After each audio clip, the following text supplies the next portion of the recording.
今天和唐伯虎一起来到了承德的庆垂峰。庆垂峰在当地人口中被称为棒槌山，因为其上粗下细，形似民间洗衣服用的棒槌，所以俗称棒槌山。为什么叫庆垂峰这样一个文雅的名字呢？在康熙41年，康熙皇帝来到此地，看到此山的形状啧啧称奇，因为其形似庙堂用的磬锤，因此赐名庆垂峰。所以这个名字是康熙皇帝给起的。旁边还有一块蛤蟆石。庆垂峰基本就在承德的市区，和避暑山庄、外八庙相融，形成了一个大的旅游区。一起跟我们去参观一下庆垂峰。整个庆垂峰国家森林公园面积不小，需要坐缆车上去。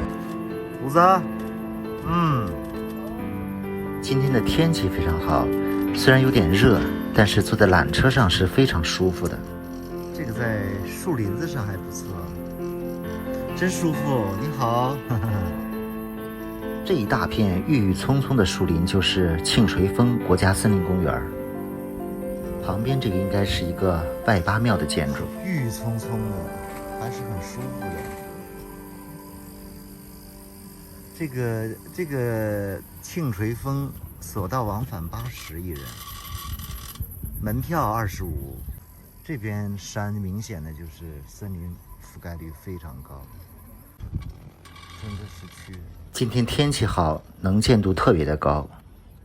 看不到，现在还看不到棒槌呢。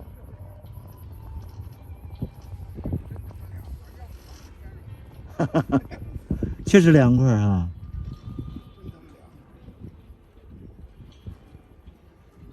并用脚踏在护栏下方的横杆上。我真凉快哎！抬起护栏，在指定区域内下车，并哦，棒槌山出来了。哎，这个缆车还挺直的，要说啊。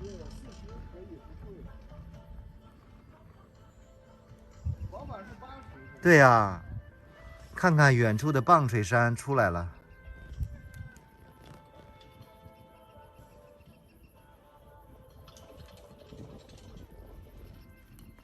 有点逆光，可惜这个角度。而且还挺这一段还蛮深的。这个缆车总的长度达到了1600多米，感觉非常的长。这个过瘾。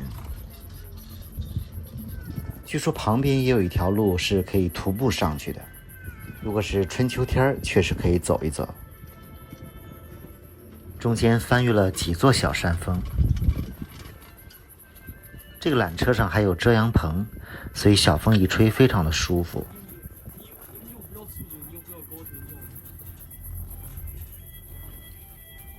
最后这一段，感觉这个缆车走了好长时间，如果徒步过去至少要1-2个小时。不过我还是建议坐缆车，这单程缆车就将近20分钟，所以还是挺值的。尤其是在回程的时候，可以清晰地看到承德的市容市貌，还有外八庙的建筑。这个庆垂峰的形成距今大约有300万年，当初就像一堵石墙一样，慢慢经过地壳的变化、岩石的挤压和自然的侵蚀，逐渐形成了今天的样子。这是典型的丹霞地貌。从远处看，这个庆垂峰是由天然的基座和巨石2部分构成，是一个大平台。基座上面那个就是世界独一无二的巨石了，上粗下细，好像擎天柱一样。这个巨石高38米。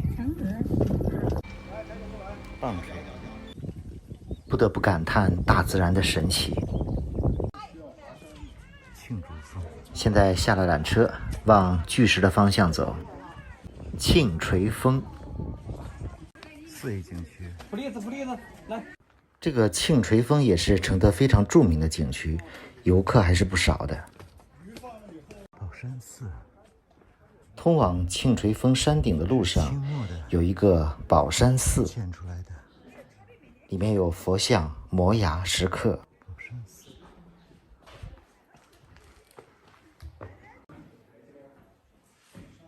摩崖、石刻，寺庙主要是摩崖。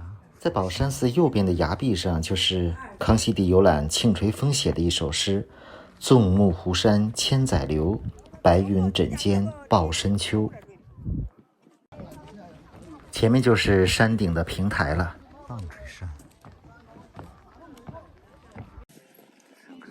在这里可以登高望远，清晰地看到承德市区。今天的天儿真好。庆垂峰的神话故事有很多，其中有一种说法是在很久以前，承德这一带是汪洋大海，庆垂峰这个地方是一个海眼，岸边的人都以捕鱼为生。有一个海怪经常出来吃人，其中一个小伙子为民除害，用鱼叉扎瞎了海怪的双眼。龙王大怒，将小伙子擒入了龙宫，绑在后花园，准备剖腹挖心。正好龙女路过，见到小伙子眉清目秀，威武不屈，于是产生了爱慕之情，决心搭救。小龙女就盗取了龙王的定海神针，带着小伙子逃出了龙宫。龙王派兵追赶，龙女便甩出了定海神针，将这个海眼堵住，就是这个棒槌山。这里就逐渐变成了陆地。龙王也无奈，逃到别的大海去了。小龙女就跟小伙子结了婚，日子过得很美满。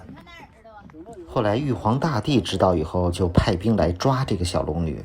小龙女宁死不屈，被点化成桑树，就栽在了定海神针，也就是棒槌山那个半山腰上的桑树。从这个角度也可以清晰地看到那棵桑树。棒槌山下有一个小的观景栈道，可以近距离地看一看这个棒槌。挥手。这里有几个角度可以打卡拍照。我和虎子在这里也拍了拍照，用三脚架自拍杆拍的。我们再爬到上面看一看，可以拍个岩石在这儿。38.9，这个石棒槌高38.29米，上面的直径是15米，下面是10米，上粗下细，中间就是那棵桑树，据说树龄在300年以上。这个大棒槌整个的体积有6500立方米，重约16200吨，堪称世界一绝。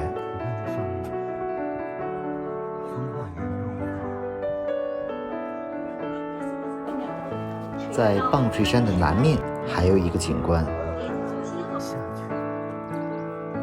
在它的南边500米处有一个凸起的天然巨石蛤蟆石，不过感觉太晒了，没有过去。回头看这个棒槌山，天空的云走得非常的快，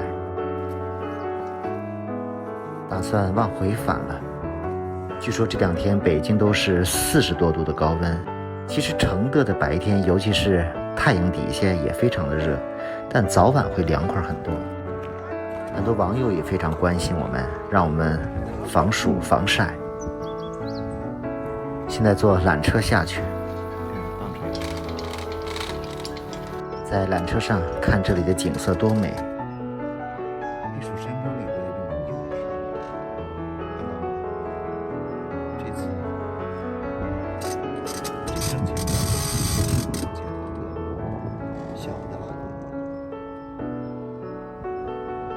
这是普勒寺。这个普勒寺圆亭子非常漂亮，也是外八庙之一。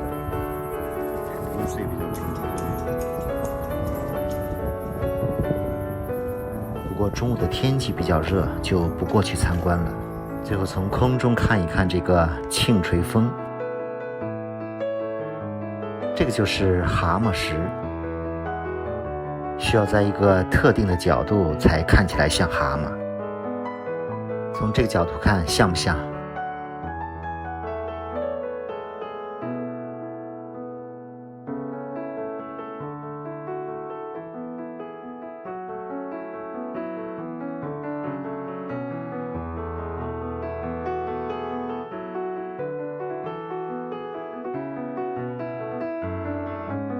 这个庆垂峰和前几天拍的双塔山地貌有点类似。双塔山距离承德市区稍微远一点，15公里，所以相对来说来棒槌山的人更多一些。看了双塔山和这个庆垂峰的视频，你更喜欢哪一个呢？